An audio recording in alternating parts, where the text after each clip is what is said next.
I'm Matt with the Power PA course, and I'm here with Tracy Dethlefs today. He's a producer from Hullabaloo Productions, and he has hired Power PAs. Hey Tracy, how you doing? Good to see you, Matt. You have worked with Power PAs. You've also probably worked with lots of not Power PAs. In general, what's the difference between a trained PA and a not PA? Do you feel that as a producer? Oh boy, yeah. On the same project. So we had a Power PA. She goes by Hannah May on production. Amazing. And what was so great about Hannah was just that whenever you looked over your shoulder, there was Hannah. She was ready to go, and she was always ready to step in on whatever the need was. And then if there was something where it's like, hey, we need and she'd just go like, and she'd be running down the hall. And that's really what success is about as a PA, is basically being there and ready to anticipating what the needs are going to be. And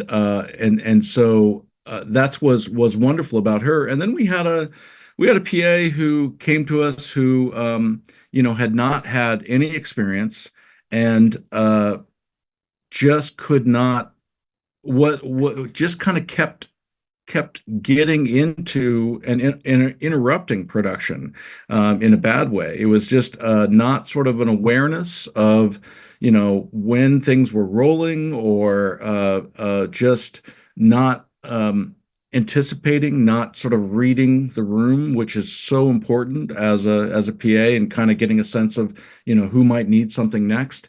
Nobody really has time to train somebody on set.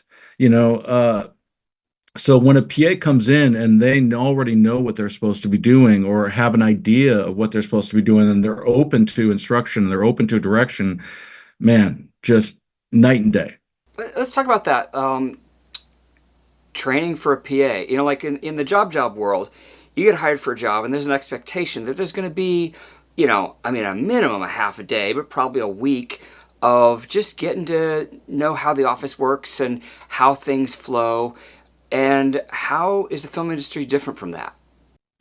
It's the film industry is fascinating because there is no other art form that I can think of that is as collaborative as the film industry is. If you're a writer or you're a painter or you're a sculptor or a number of other uh, art forms or crafts, it can be very solitary work. But in a creative venture like filmmaking, it is a team sport, and everybody has to know their roles and has to be really good at it. And what ends up happening is that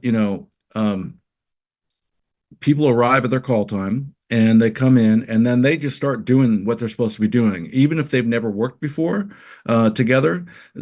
Everybody knows, with their department, what the needs are and what they're supposed to be doing and who they report to, and so it just becomes this well-oiled machine within 15 minutes of call time.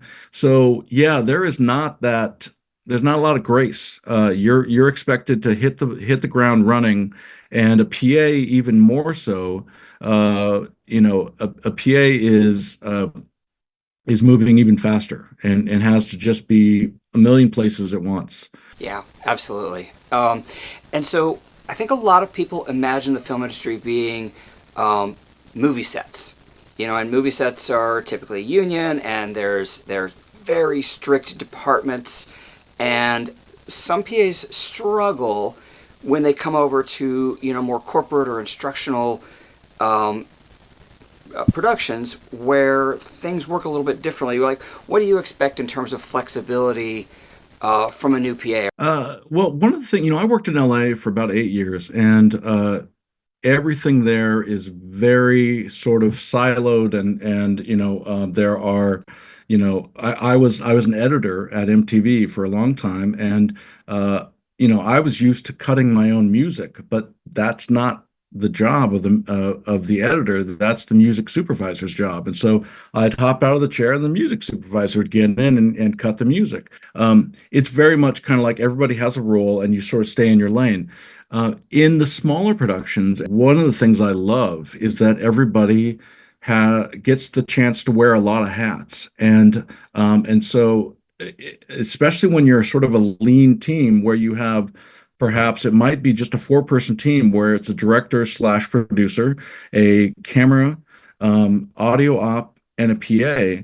That PA is really helping out on a lot of different things. You get to wear a lot of hats. You get to be in all these different things. So to me, that's the advantage in many ways of these smaller productions is that you get a lot of experience in a lot of different areas. Yeah, yeah, and you have to be flexible. I mean, it's one of the things that we teach is that on a certain set the rules will be this, and follow those rules on that set. And the next day you go to a different set and the rules are different. Don't try to educate them and no, no, no, that's the way it's done, or like this is the way they do it. Even if you think it's wrong, as long as it's safe, just do it that way. Yeah, yeah, So I yeah. know you started as a PA as well. Uh, Tell me about that. I had no idea what to expect. And to my own discredit, I didn't ask enough questions. And so I got to set the first day the same way that I showed up to the office, which is I was wearing khaki pants and a nice shirt, and the other PAs were kind of giggling a little bit like, you sure at the right place? And they were all wearing black jeans, black shirts. They had their Leatherman, their multi-tools on their hips.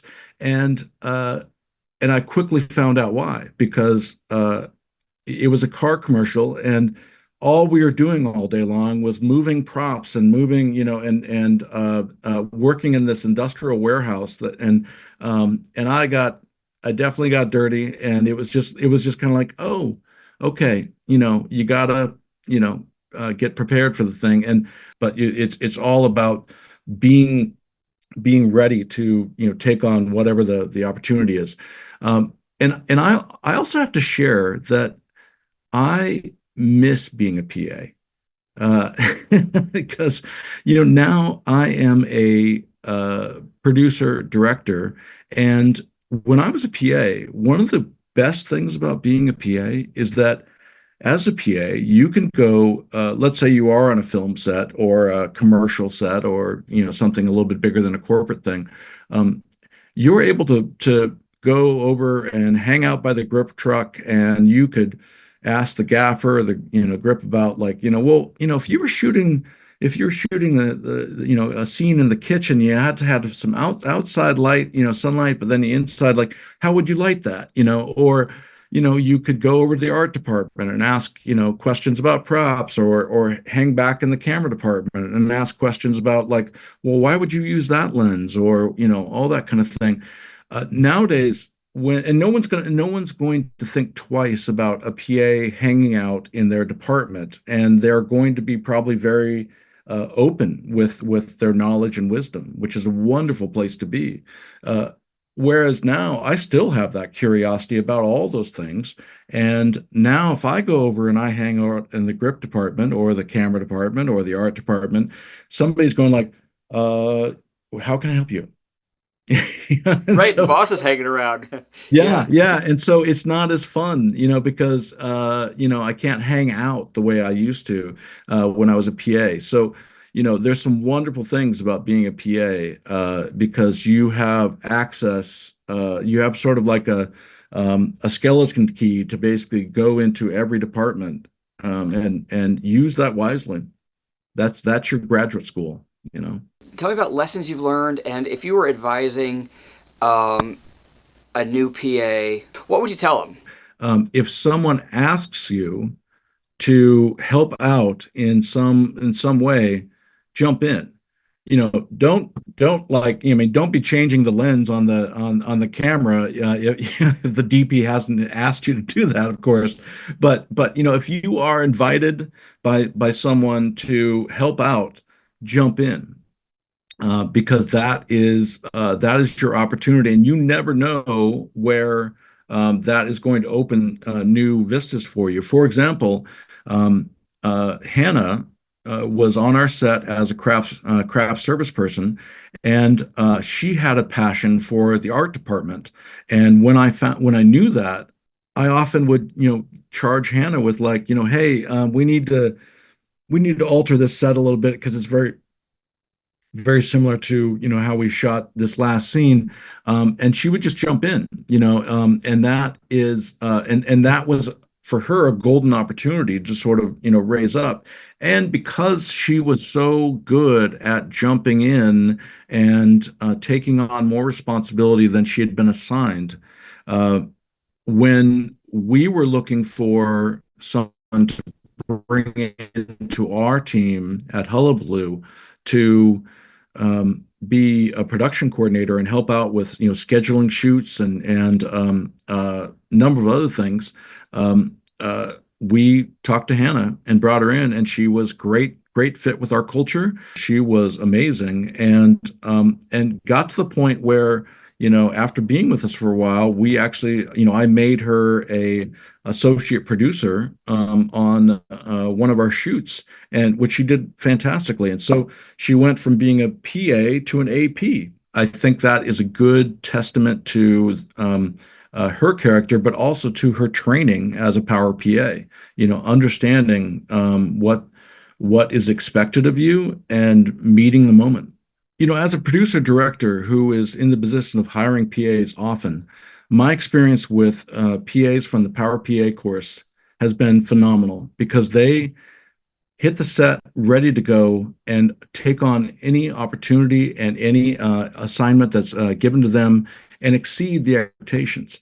And that is what you need on set, is you need somebody who is not limited and not afraid to take on something that's challenging or maybe a little bit over their experience level, but having the background of the Power PA course gives a foundation and the confidence for any PA who is starting out in the film industry to be able to take on any assignment and any challenge.